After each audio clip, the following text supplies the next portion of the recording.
the biggest secret in human history.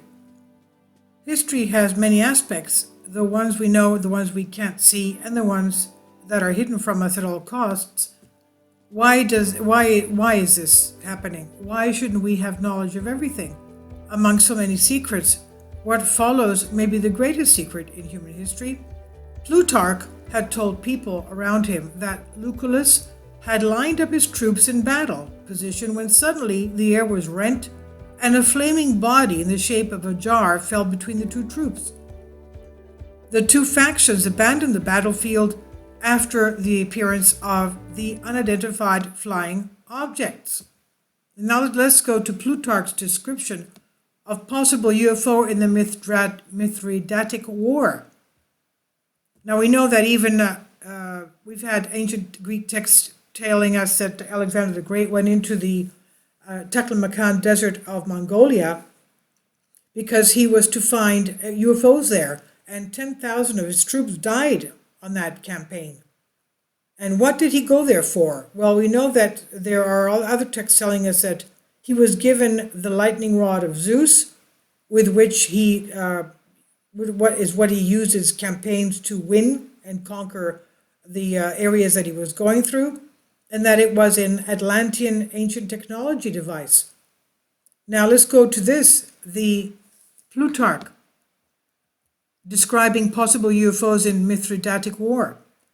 For many years, the author says, I've read several historians and researchers pointing out the existence of many references to unidentified flying objects, UFOs, in the ancient Greek Secretariat.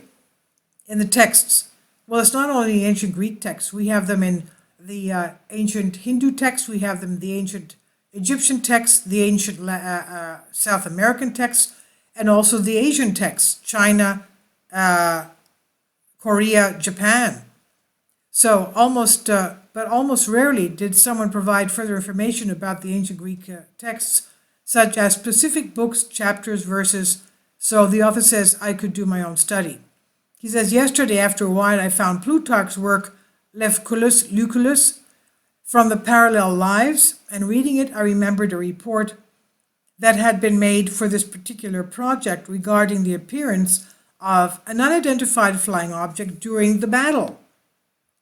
In the passage below, Plutarch states that Lucullus, with his Roman army, was ready to fight against the king of Pontus, Mithridates, and his ally Marius, whom Sertorius had sent to help Mithridates.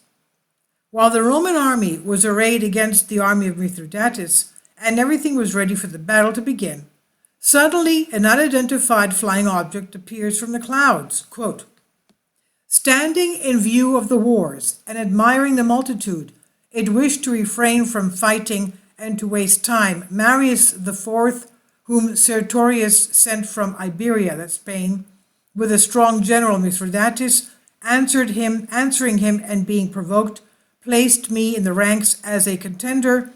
Already, as far as I was concerned, from no apparent change, but from the apparent rising of the air, a great flame-like body arrived in the middle of the camps, having the shape of a pith, in fact, and at the same time a silver fire frontal, so that both sides could see the spectrum.